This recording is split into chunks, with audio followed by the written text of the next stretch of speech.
پاکستان کو کسی بیرونی دشمن سے نہیں بلکہ اقتدار پرست جرنلوں، انصاف فروش ججوں اور دین فروش مولویوں سے خطرہ ہے۔ جس ملک میں تعلیمی اداروں سے بڑی چھاونیاں، پروفیسر سے زیادہ فوجی افسران اور ہسپتالوں سے زیادہ چیک پوسٹیں ہوں، اس کا حشر ہمارے ملک جیسا ہی ہوتا ہے۔ باقی دنیا میں جسے سیکیورٹی کی ناکامی کہتے ہیں، ہمارے ہاں اسے قربانی اور شہادت کہا جاتا ہے۔ اسی لیے ذمہ داران چھوٹ جاتے ہیں اور مرنے والوں کے وارثین صبر کر لیتے ہیں۔ جن کو ایران سے پیار ہے وہ ایران چلے جائیں اور سعودیہ کے دیوانے وہاں چلے جائیں، کم از کم پاکستان کو مسلکی جنگ سے پاک رکھیں۔ پورا پاکستان سیلاب میں ڈوب رہا تھا، لیکن حیرت ہے حکمرانوں اور سیاستدانوں کو پھر بھی چلو بھر پانی نہیں مل رہا تھا۔ جس قوم کو آزادی کے مفہوم کا ادراک نہ ہو، اس کے لیے یوم آزادی کا جشن بھی سوائے ہلڑ بازی کے کچھ نہیں۔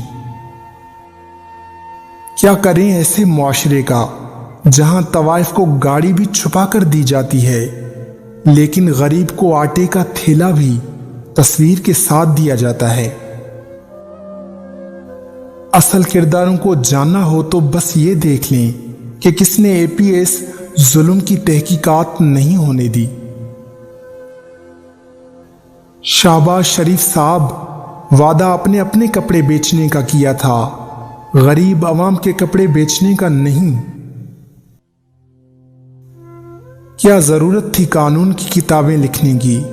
صرف اتنا ہی لکھ دیتے کہ جس میں طاقت زیادہ ہوگی، عدالت ان کی غلام ہوگی۔ قوم کو اب کچھ سمجھ آنے لگی ہے کہ یہاں نثار کون اور ناصور کون ہے۔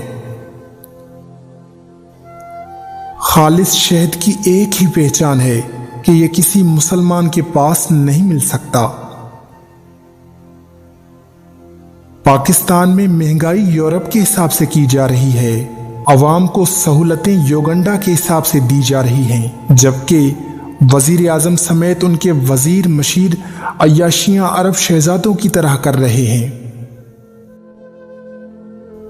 ہائی لینڈ کا تو صرف وزیر اعظم سائیکل پر آتا تھا، ہمارا تو پورا ملک ہی سائیکل پر آنے والا ہے، اسے کہتے ہیں ویژن۔ ایک بار فیض صاحب سے کسی نے پوچھا کہ یہ ملک کیسے چلے گا؟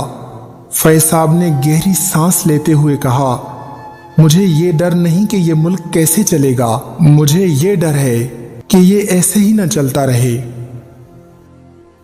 لوگ سر بچانے کے لیے ظلم کے ہاتھوں میں ہاتھ دے دیتے ہیں، حسین نے ہاتھ بچانے کے لیے سر دے دیا۔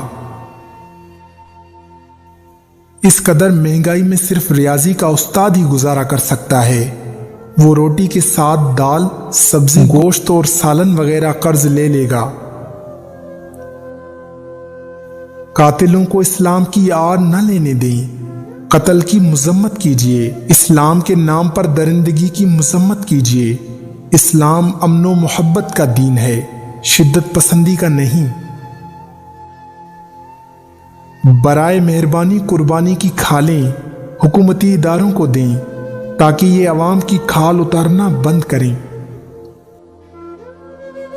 عجیب ملک ہے جہاں ٹریفک سگنل توڑنے پر تو جرمانہ مل جاتا ہے، لیکن آئین توڑنے پر کوئی سزا نہیں ہوتی۔